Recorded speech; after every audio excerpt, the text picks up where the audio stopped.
The new year helps us bring many things into focus. So let us help you make sense of the 2025 Idaho legislative session with our Legislative Roundup newsletter. It's a curated guide to all the week's top stories, insights from the Capitol, and what might be ahead. Sign up for the Legislative Roundup newsletter at our website, boisestatepublicradio.org.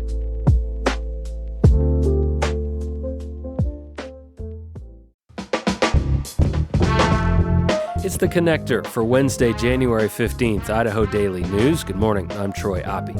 Two bills have been revived from last year at the Idaho Statehouse.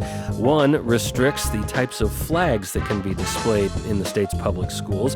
Another creates the crime of illegal entry and gives police broad powers to detain anyone they think might be a non-citizen. Also this morning, layoffs underway in the corporate ranks of Albertsons. That comes just after the company promised shareholders it would increase its quarterly dividend, and the largest medical system in Idaho taking legal action in case the incoming Trump administration abandons a lawsuit challenging Idaho's abortion laws.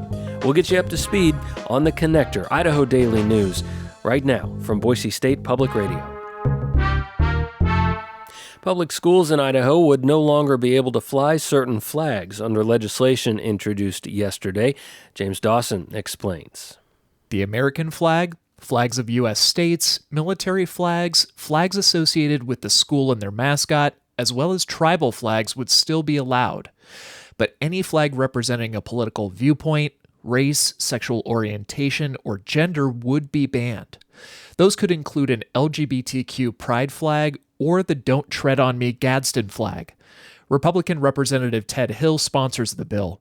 It's vital in this country to educate our children to love and respect our country. The American flag is a symbol of our sacred commitment that children must learn and embrace. Hill says other flags are a, quote, distraction that, quote, fracture our unity. Other states like neighboring Utah have tried in recent years to ban symbols like the pride flag.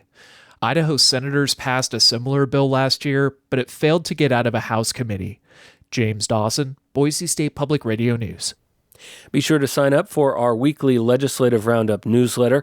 Each Monday in your inbox, our James Dawson looks back at the previous week at the Idaho Statehouse and looks ahead at what's to come. Plus, there's some other fun nuggets in there as well.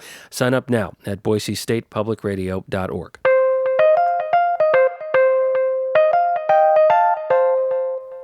A bill that would allow police to check the documentation status of suspected non-citizens and make it at least a misdemeanor to be in the state without proper authorization is back at the Idaho Statehouse.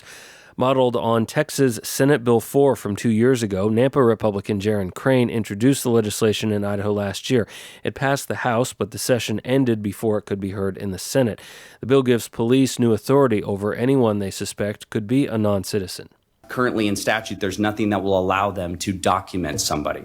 So this will allow law enforcement to go ahead and take fingerprints, do mug shots, do all of the things that we would do to document a person. They will then receive a misdemeanor for that crime. If they were to commit a secondary crime, it would go to a felony and they would face deportation. The Texas legislation contains exceptions from enforcement, like in schools, churches, or medical facilities. Idaho's bill does not spell out any such exceptions. The Texas bill is also currently under review by the U.S. Supreme Court over challenges to its constitutionality, though the court is allowing the law to be enforced during litigation.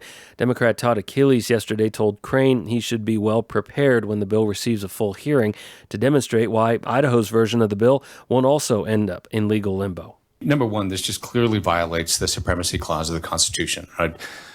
Immigration law is federal law, and states don't get to overwrite that. Number two, as I read this, I see a double jeopardy risk. We're criminalizing both illegal entry and reentry. The bill creating a new crime known as illegal entry will receive a full hearing at a later date. The Idaho House overwhelmingly passed a resolution Tuesday commending Boise State University women's volleyball for forfeiting 3 matches against San Jose State, which has a transgender player.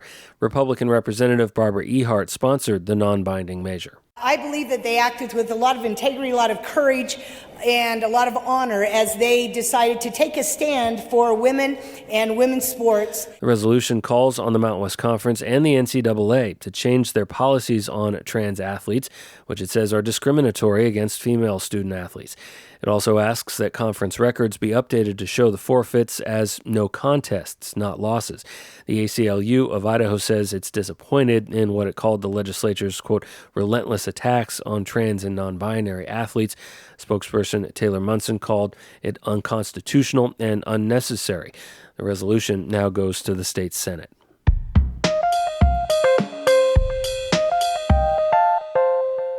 St. Luke's Health System is suing to protect the legal injunction that's currently blocking Idaho's near-total abortion ban from taking effect. In a news release Tuesday, the state's largest medical provider says it's concerned that the incoming Trump administration might abandon the current lawsuit challenging Idaho's abortion ban as a violation of federal emergency medical care requirements, known as EMTALA. The hospital system's chief physician, Dr. Jim Souza, in a news release says the conflict between the state and federal laws make it, quote, impossible to provide the highest standard of care in some of the most heartbreaking situations, unquote.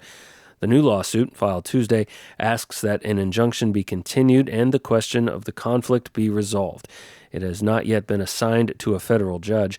Idaho District Judge Lynn Windmill issued the existing injunction on the law, which remains in place today, as the court has been returned to the Ninth Circuit Court of Appeals after being remanded by the U.S. Supreme Court. Boise-based Albertsons is laying off corporate-level employees in Idaho and other states, and it plans to move some jobs out of the U.S.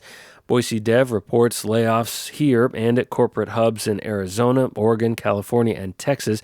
They began yesterday. Albertsons says it's offering severance packages. No store-level employees are being laid off, according to the company. Boise Dev reports in a recent call with investors, Albertsons CEO Vivek Sankaran promised to increase the company's quarterly dividend and said it would work to find $1.5 billion in efficiency savings over the next 3 years to fuel other investments. All this follows the failure of the company's planned nearly $25 billion sale to Kroger, which was blocked by regulators. Albertsons, when it announced the termination of the merger, said the company was in a strong financial position and it planned to undertake a $2 billion stock buyback program. Albertsons is also suing Kroger over the failed merger. Idaho Governor Brad Little has altered his half-staff order for flags during the 30-day period of mourning following the death of former President Jimmy Carter. Little yesterday ordering that flags be raised to full staff this Monday, January 20th, to recognize the inauguration of President Donald Trump. Flags should be returned to half-staff on Tuesday to complete the 30-day period of mourning honoring former President Carter that ends at sunset January 28th. That's the Connector for this Wednesday. I'm Troy Oppie. Make it a great day. Our news director is Sasha Woodruff. Our general manager is Tom Michael. We are online anytime at BoiseStatePublicRadio.org and give us a follow on social media.